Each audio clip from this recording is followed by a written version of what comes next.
Welcome to this podcast where we're going to talk about the idea of students as producers of knowledge, information, even the web, versus just being consumers of such.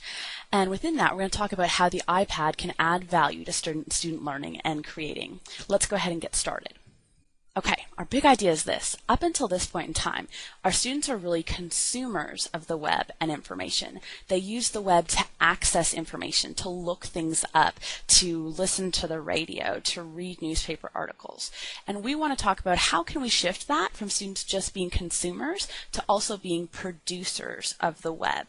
How can they contribute to what's on the web? How can they create different information instead of just consume the information that's already there? So the motivation for this comes from Bloom's taxonomy. If you were looking at this, the lowest levels include things like remembering, understanding, applying, and then we're getting into the higher levels like analyzing, evaluating, and creating. Now, when you do an analysis of the actual curriculum standards for a lot of our courses, you will see verbs across all of these levels, having students evaluate, analyze, create, and produce. However, a lot of our instruction, unfortunately, lays down here. We tell them a concept, we want them to remember that concept and regurgitate it back to us, instead of taking that concept and remixing it and creating something with it that will help them really understand it in a new and different way. So when we're talking about higher order thinking, we're talking about these higher levels of Bloom's. So how do we make that happen? What does that look like in a classroom? So we move on to Bloom's and Web 2.0. Web 1.0 was all about using the web for consumption, having websites where you could get information, where you can listen to music, all those things we talked about. And Web 2.0 is about creating on the web, things like Facebook, where if people didn't create inside that or add to it, there'd be nothing to Facebook, right? Or nowadays on the news sites, you'll see a news article and then a comment section down below. So Web 2.0 is much more interactive than Web 1.0. So looking at this pyramid, we're still looking at our same 6 levels of Bloom's, starting with remembering, understanding. Those are the things that we typically have done in the classroom. Things like looking up information using Google. It's what our kids use the internet for almost more than anything else when we're talking about schoolwork. You can also do things like flashcards, which we've done with a different program called Quizlet. Again, we're still in those lower levels, so we can use technology for part of Bloom's taxonomy, but we want to go from these bottom levels up into these higher levels. How can we use technology to do that? And there are a lot of great Web 2.0 tools that allow our students to be producers and creators rather than just information accessors. So some of those things would be Google Analytics, which is looking at more at creating charts and graphs. Google Trends, again, charts and graphs or history of things over time, analyzing those patterns. Up into the evaluating, you've got YouTube, not just accessing YouTube to watch videos, but creating videos, having our students create those products to be on there. We've used SurveyMonkey before, but we have really used it for down in here to gather information. What about the students creating a survey using SurveyMonkey to gather information for something they're trying to learn about and then analyzing and evaluating that data?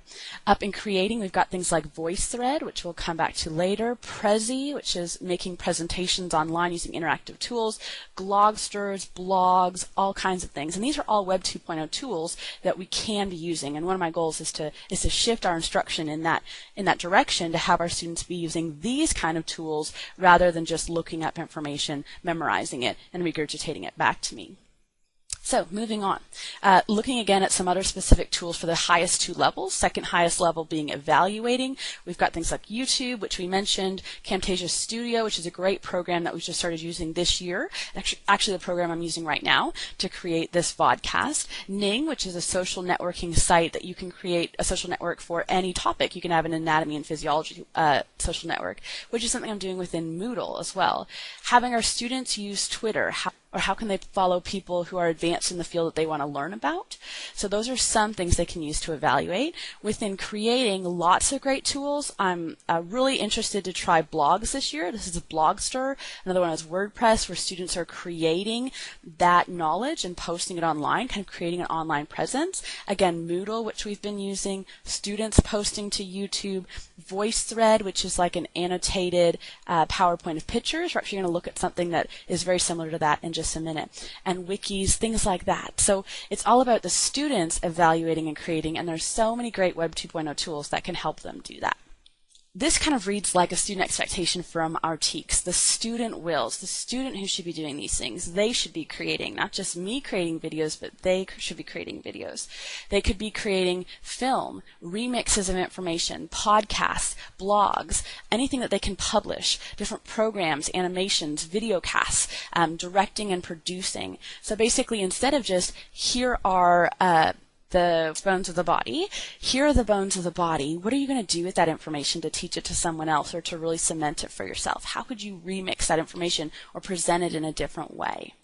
In terms of evaluating, some things they can do on the web are comment on different blog posts, news articles, things like that. Post their own blogs and comments, and then cross-comment on each other's. Collaborate on different ideas using wiki spaces, things like that. Create a network where they're learning from other people. And this one's really important as well. Learn how to validate using the internet. Just because something's online doesn't make it true. And so how do you use the internet to really validate or evaluate an argument when there's so much information out there?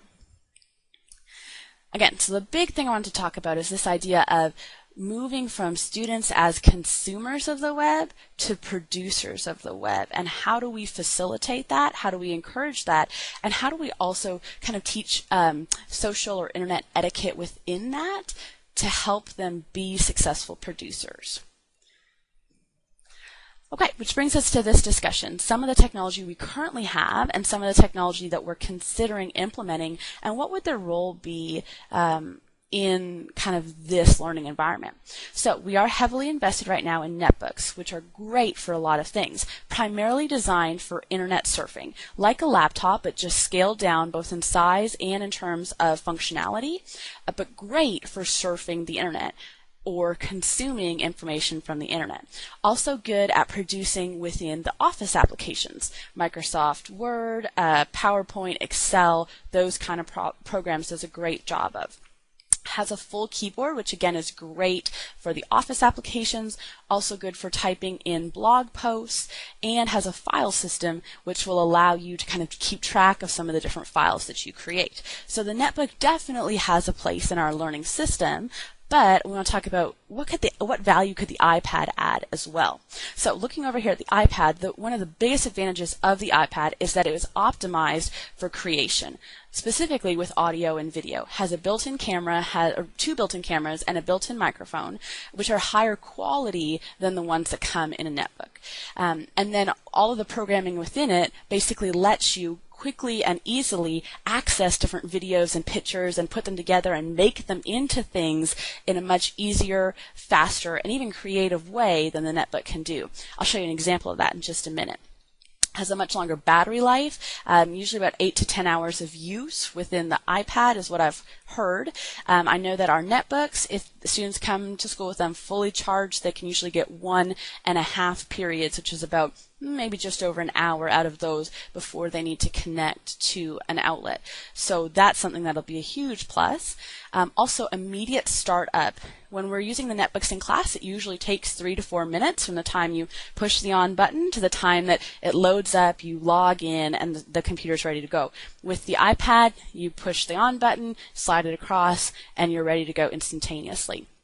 One of the hugest pluses of the iPad is the app family, if you will, 200,000 plus apps that were made specifically for this device, specifically for creation, specifically for hands-on, quick, easy, just crazy things that 5 or 10 years ago we would have never known we could do. So that kind of gives you an idea of the netbook versus the iPad and how each of them contributes to this kind of learning environment. Couple of things I wanted to talk about as we wrap up is what does Bloom's taxonomy look like in apps? And so again, we're starting here at the bottom of the period with remembering and understanding and moving up to higher order thinking, evaluating and creating. And we can still do everything we've done before using an iPad. We can do flashcards, using an iPad app. We can use Google to look things up. We can watch YouTube and just watch videos to remember and understand some concepts, right? But what the iPad adds is the ability to do a lot of these things, evaluating, creating really quickly, really easily in ways that I don't think a netbook can compete with. So these are just some of the apps that can be used for these higher levels of Bloom. And I'm specifically going to show you one right here. This is an example of how quick and easy it is to create with the iPad. And this example is called Sonic Pics, which is a free app. And here I've just taken some screenshots. This is actually from the iPhone version, but it has a corresponding iPad version. So the idea being students have gone out and taken pictures. It might have been some of the different planes of the body for anatomy and physiology. They can take those pictures with the device itself, and they're loaded right into the photo gallery that's in the device. And then they go into this app called Sonic Pics. So once they're in Sonic Pics, they go through and they pick out maybe the 6 photos or however many photos they want that they're going to make into this narrated video. So they go and pick their pictures. Then they put in a title for their video. It's going to be called Spring Break. Well, in our case, it would be Planes of the Body or something like that. And a brief description. And then they push record. As simple as that. Brings up their first picture and they start to narrate. This picture is showing when we first arrived at our vacation, or in this picture you see a frontal plane of the body, blah, blah, blah. You take your finger and just slide across the screen and it moves to your next picture and you continue your narration. At the end, you push the stop button, and just like that, you have a video that is created and ready to go. The other nice thing about this is as soon as you finish that, you can choose to send it to my computer, you can send it to your teacher by email, or you can upload it straight onto YouTube to share with the world, for other people in your class to comment on and collaborate on. And so I just think that the apps and some of the things that the iPad can do really open up those upper levels of Blooms for students to create and evaluate in ways that they never could have before, but also in a way that's really fast and really user-friendly and that you could figure out without having to read an instruction manual or learn how to use this new program or things like that. So that's just one example I wanted to share with you. Lastly, I wanted to share a couple quotes that have kind of got me thinking along these lines. The first one is shared by Deb Wolf. She says that educators tend to use technology to do the same old things in the same old ways, just faster. And I think that that is a truth that we can get kind of pulled into, and we don't want to do that. I don't want to do the same old things just faster. I want to do new things and help these students create new learning and new representations of that learning in ways that would never have been possible before. That's what I think the iPad offers. We'll end with this quote from Ian Wilson. Developers are creating some of the most amazing applications which would have been unthinkable just a few years ago. I totally agree. Some of the things that you can create now and how easily you can create them, I believe is all due to some of those developers and those applications and the iPad in general. So I think that this opens up a new realm of learning and ways to show your learning and create your own learning that 5 or 10 years ago was honestly impossible. Well, that's my discussion in terms of why I think we should encourage our students to be producers of information, not just consumers of information, and some of the ways that we could facilitate that in the classroom, specifically through the use of the iPad. In closing, here are some of the references that I've accessed and learned from and remixed in order to create this presentation. Thank you.